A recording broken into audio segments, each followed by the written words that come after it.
I'm instructing my administration to halt funding of the World Health Organization while a review is conducted to assess the World Health Organization's role in severely mismanaging and covering up the spread of the coronavirus.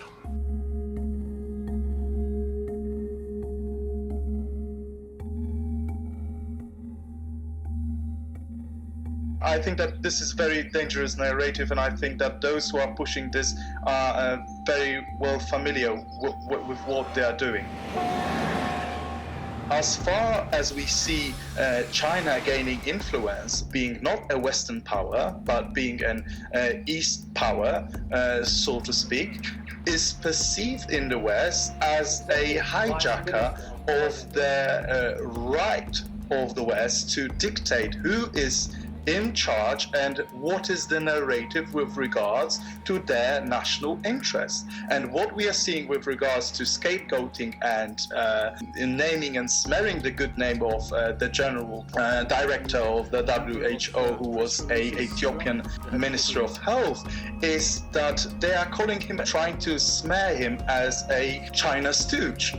I think that the blackmail that is coming and oozing from the Republican politicians, because we also have to bear in mind that quite recently a Tennessee Republican Senator Marash Blackburn pushed the resolution 553, which is asking and it is very crucial to remember, asking China to somehow remove a debt which is, according to my knowledge, $1.1 trillion with regards to the United States, and ease that debt. So in one way we are seeing the attacks being waged towards China and Mr. Tedros, but at the same time we are seeing the economic narrative where the Western or United States politicians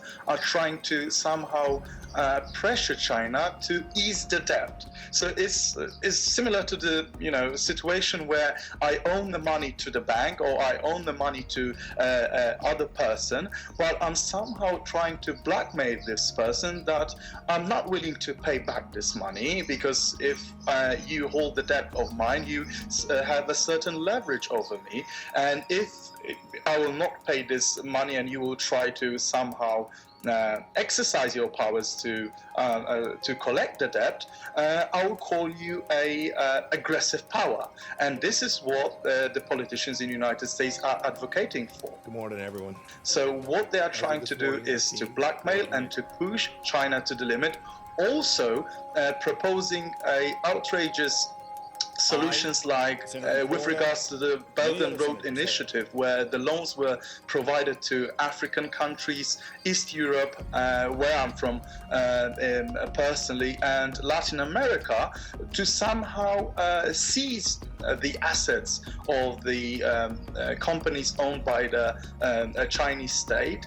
And in a situation where China would like to collect back the loans, they will just say no. Collectively. So in this sense, they are trying to steal the money from China, and if the China will try to to collect the money, they will say no, same as the thieves who are coming at night and stealing your property. It doesn't make sense.